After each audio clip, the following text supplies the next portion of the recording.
Welcome back to Get Your Voice Out There. I'm Roberta Chadis, and I'm the founder of Chadis Care.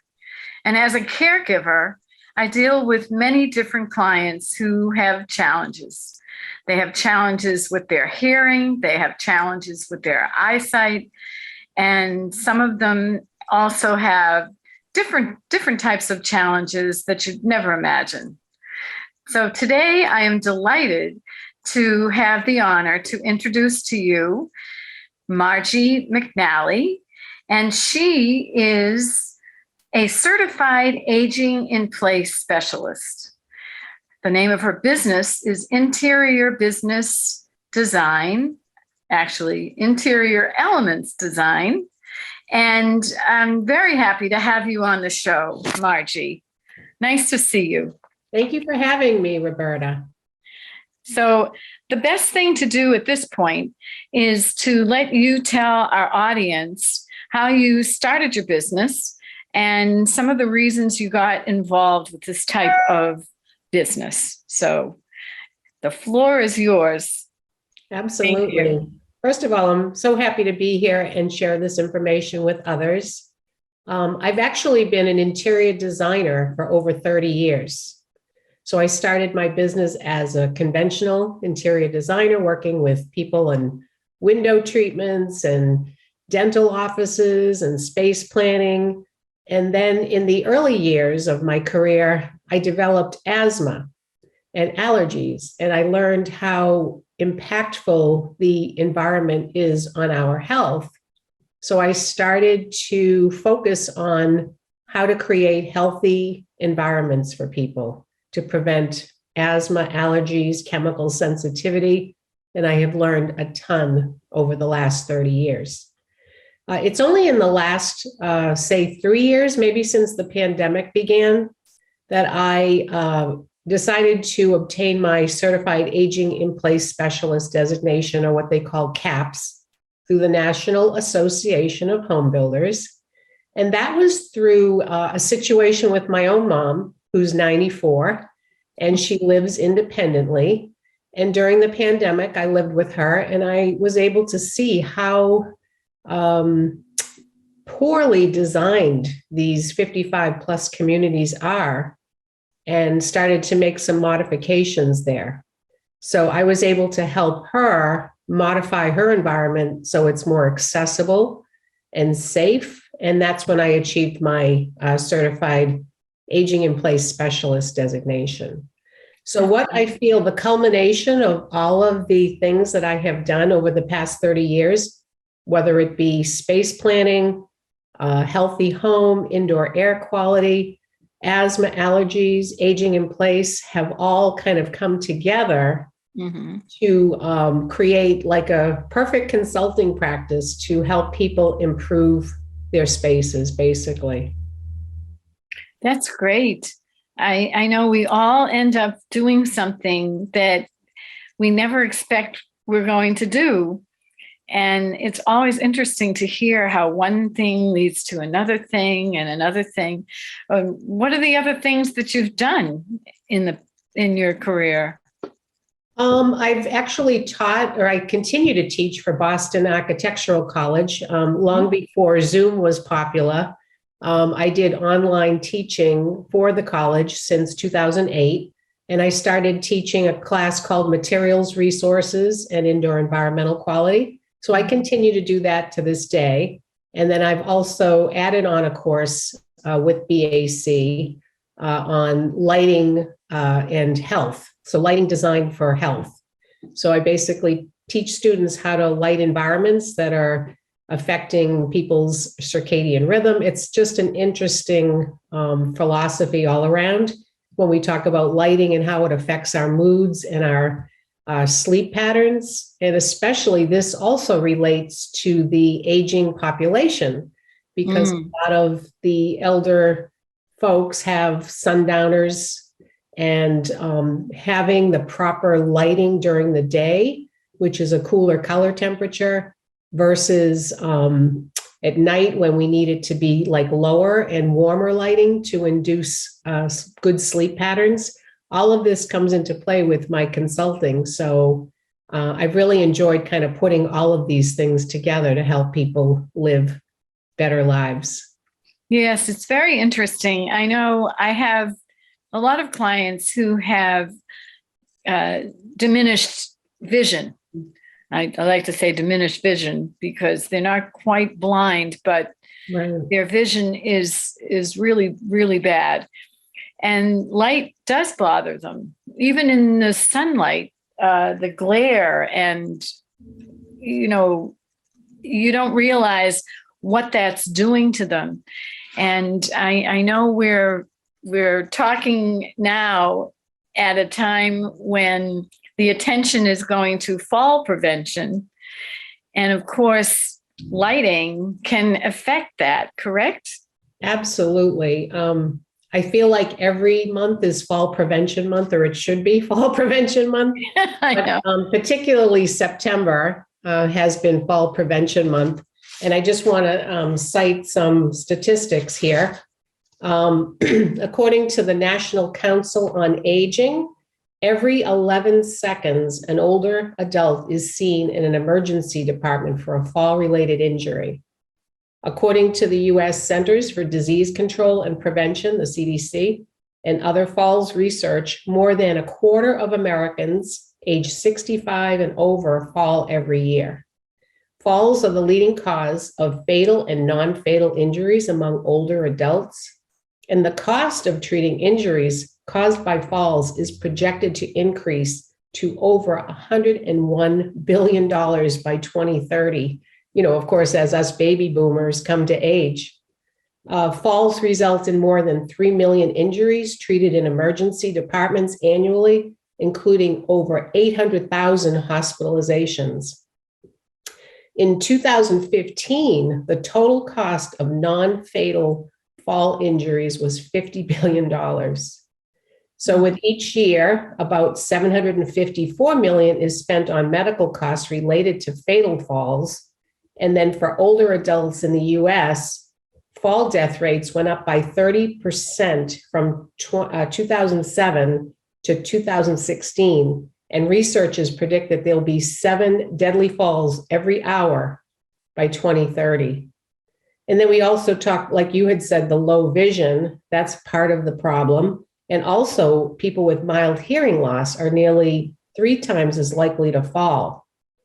So this is some of the statistics. It's a little bit overwhelming, I know, but it's a fact, it's a reality, and we need to address some of these issues with good lighting, like you said, the glare, trying to install proper shading on windows so it doesn't create a glare hazard.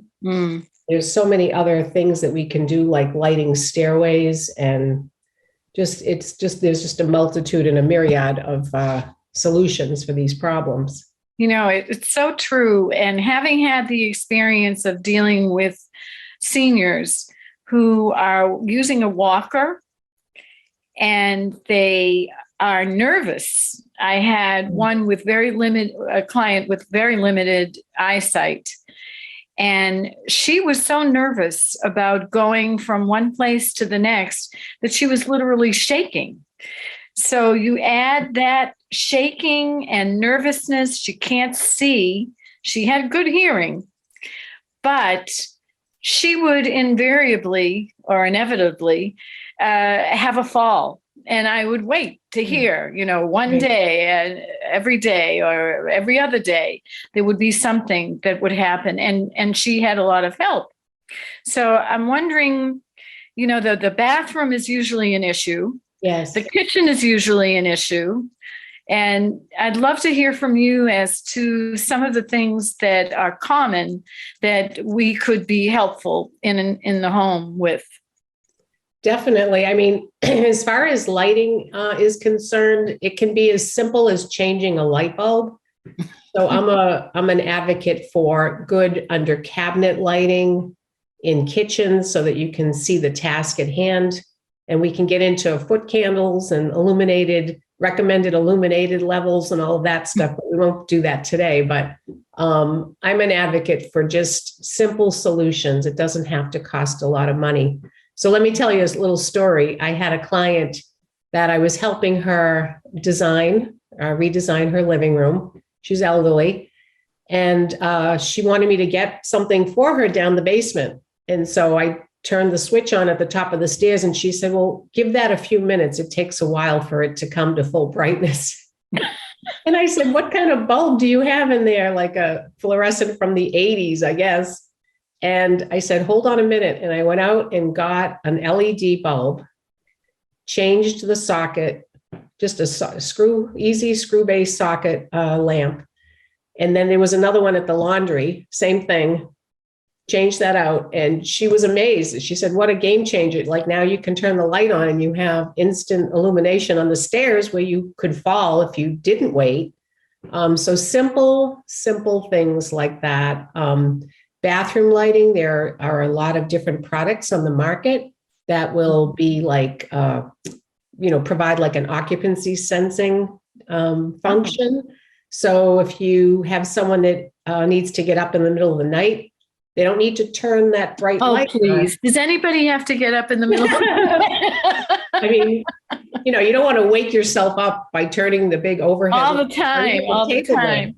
But this is just plugs right into the socket. And if you just move, the light goes on. It's not a bright light. Go to the restroom, come back, get in bed, the light goes off. So you've got like a lighted pathway so that you're going to prevent falls that way. And always lighting stairs, top and bottom. Like I said before, the under cabinet lighting is critical in the kitchen. Good task lighting for reading. And then remembering that principle of brighter days, warmer nights. So bright light in the daytime, get outside and get your dose of sunshine. And then at night, you don't want to have those bright lights from your computer or from overhead LED lighting that might be too cool and going to keep you awake. It's going to throw off your circadian rhythm because it suppresses the melatonin in our bodies. So there's quite a bit of a science to it, but it doesn't have to be complicated. So another issue that I have had experience with are rugs, and carpet. Right. The difference in your footing so that you don't catch your foot under a rug and slip. I myself have had that experience too. So I know what it's like to be surprised by a fall. And what are some of the things that we can do about that? Well, you speak to someone who has experience with that, with my own mom, who loves the warmth of the rugs underfoot. And most people do. But if you're going to have area rugs, which she does in her main area of her cottage, you can tape the bottom of them. There's like a double stick carpet tape that you can tape the corners so that they don't flip up as easily. The most ideal rug or carpet is less than a half an inch. That's an ADA, like Americans with Disabilities Act standard, under a half inch. So that's the thickness? The thickness of the carpet pile. On stairs, that's a little bit of a controversial design matter, because if you have carpeting on stairs and it's really thick and you come down those stairs with stocking feet, you can slip. On the other hand, if you have wood stairs, it's sometimes easier to slip on the wood stairs. And the other thing with wood stairs is they all blend into each other. So you have to have proper lighting and maybe like a little bit of an edge differential coloring so that you know where the step starts and ends. But basically under a half inch carpet pile on stairs, if you're going to put them on stairs, have a very, very low pile carpet, and then tape the corners of those rugs. Which brings me right into the bathroom. Yes, yes. Yes, having had knee surgery, I know the difficulties of getting in and out of the shower when you have an actual bathtub. But what are some of the good things to know about in the bathroom for safety? Bathroom is one of the prime areas for designing for aging in place. I installed a grab bar here because my mom she likes to take a bath and she doesn't have a bathtub at her place. So we installed a grab bar here so that she would be safe getting in and out of the tub. And that gave me such a peace of mind to know that she was going to be okay to have something to grab onto. So grab bars, make sure they're properly mounted. They have to be installed with studs. You can't just put like one of those plunger grab bars on the wall. They need to be able to withstand 250 pounds of weight. So grab bars for sure. A lot of people will take out their bathtubs and put either a tub cutout so that it's no longer a bathtub, because that is kind of a hazard for older folks, or just like zero clearance showers, just in case you were to need to get in there with a wheelchair, you could just roll right in. Wow. And is that expensive? It can, well, bathroom remodeling can be very expensive, but the tub cutouts is a very economical way to do it if you just want to have something that you don't have to step up over. So they just basically do like a little tub cutout, and you can step in easily. And then bath mats, make sure you definitely have a rubber back on that so that's not going to slip. It's not going to go out from under your feet. That's a great idea. And the other experience that I've had as a caregiver is to never leave your client who's using a walker alone. Even though they have that walker, I've seen some slips, I've seen some falls just sitting on the toilet. So, the safety of those little attachments to put on the toilet, right, to grab onto, those seem to be, you just need to take care with that for sure. They can loosen up. So it's almost better to have the grab bars installed on the wall next to the toilet if you have the space to do that.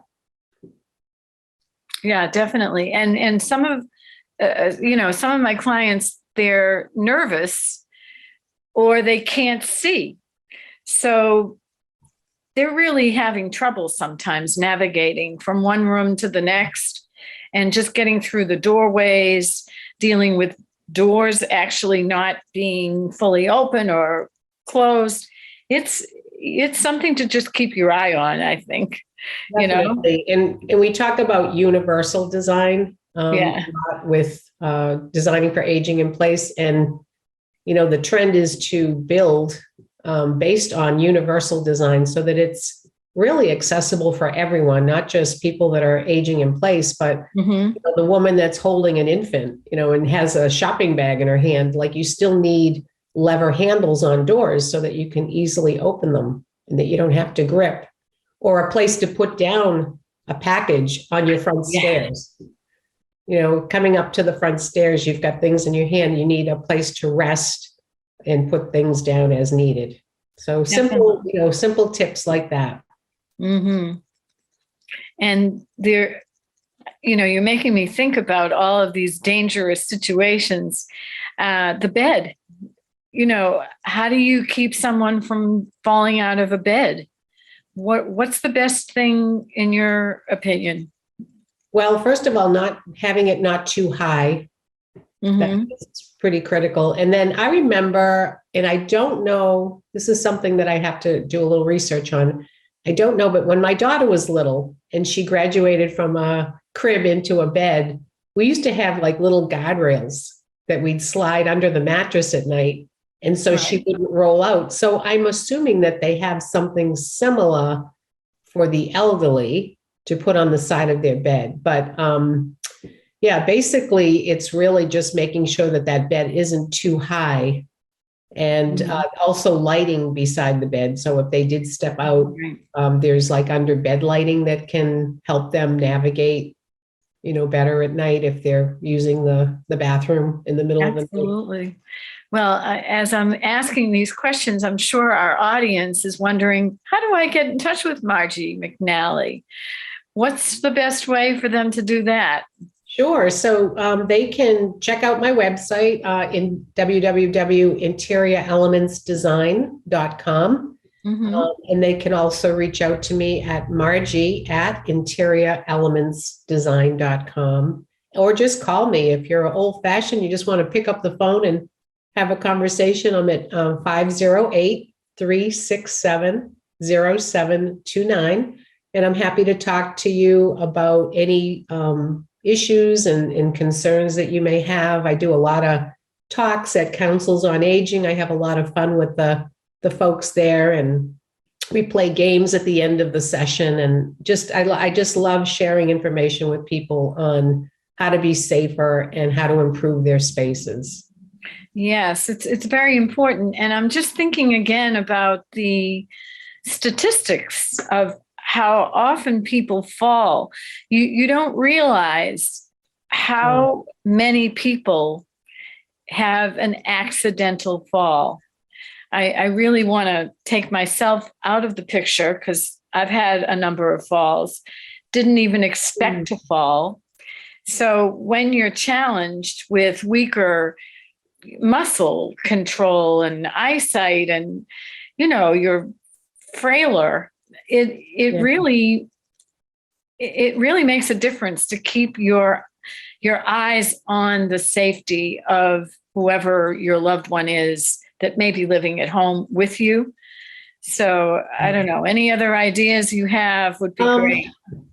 Honestly, my mom fractured a pelvis in 2019, and she actually fell backwards onto her tailbone trying to get something out of a lower cabinet. So what we did immediately, I'm always about okay, how do we prevent this from happening again?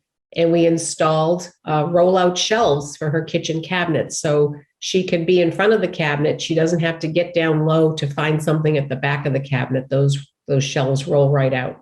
So it's like another solution for something as simple as, somebody you wouldn't think that could happen, but she just lost her balance and fell backwards. Yes, reaching too far out is a challenge. And also, I know there's a lot of tools. I'm holding my hand here, but there's tools, those long sticks. Yes, the grabbers. Grabbers, yes. Yeah. You got to be careful with those, because if you're trying to get something heavy on the top shelf, like a can or something, you could slip and it could fall.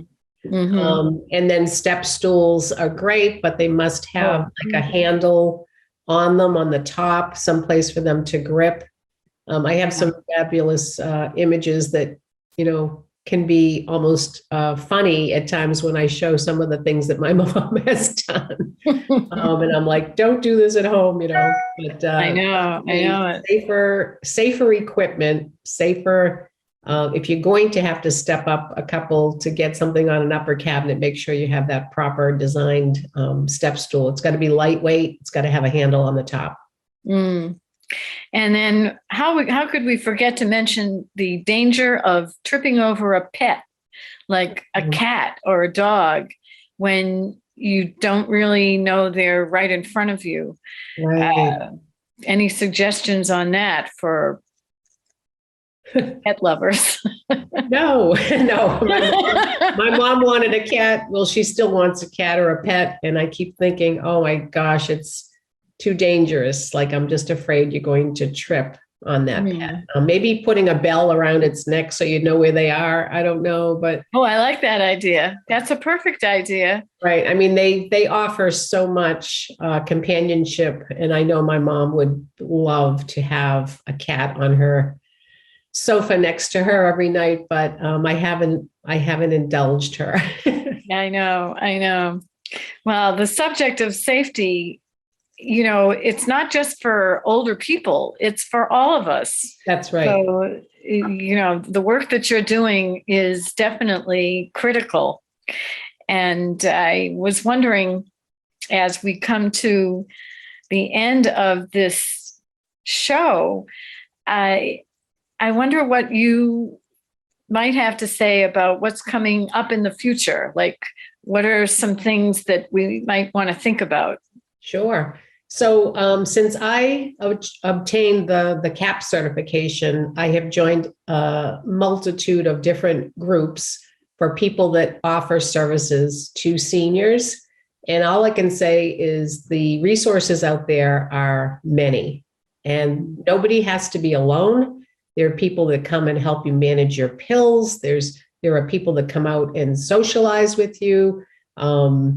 There's just different, the motion alerts that you can wear, phones that detect hearing, so that if you're hard of hearing, you can use a voice activated phone and read the actual text on the screen. So I think that people are addressing it.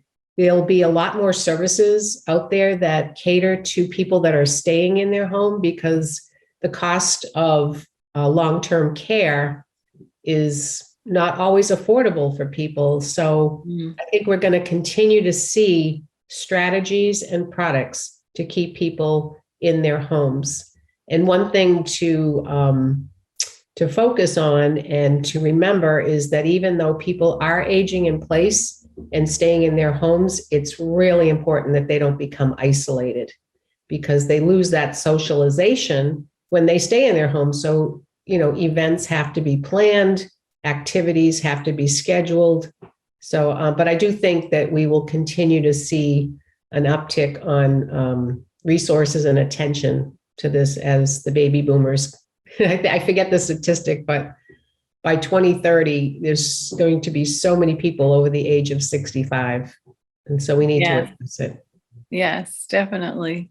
And you reminded me about those security necklaces, right, that seniors wear, to always have that on, because when you do have a fall, if you don't have access to a phone or that device, you can be alone in the house, not doing very well for a long time. So that's a very, very important thing to remember.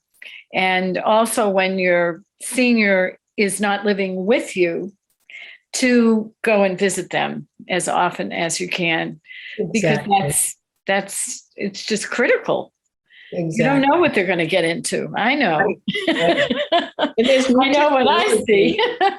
There's also some new technology, Roberta, that not like a lot of older folks don't want to wear that necklace or that bracelet. They're like, I'm not wearing that, and makes me feel old. But there are new technologies out there that are actual installations where they detect by radar if someone should fall, and people get notification on their smartphone. So there's newer things out there that not necessarily are cameras watching them, but some kind of a fall detection system that's installed. So, well, we'll have to stay on top of that, Margie, and maybe we'll have a sequel to this show. Absolutely. And we'll talk about some of those new devices. I love that idea. Yeah. So I really appreciate having you on the show. And I really thank you, honestly, for all the work you're doing, because it's just critical. So thank you very much, Margie McNally. You are very welcome. I'm so happy that we met and that I'm able to share this information with others. That's great. That's great. And I want to thank our audience for watching. Get your voice out there. I'm Roberta Chadis, and we hope to see you again on another show.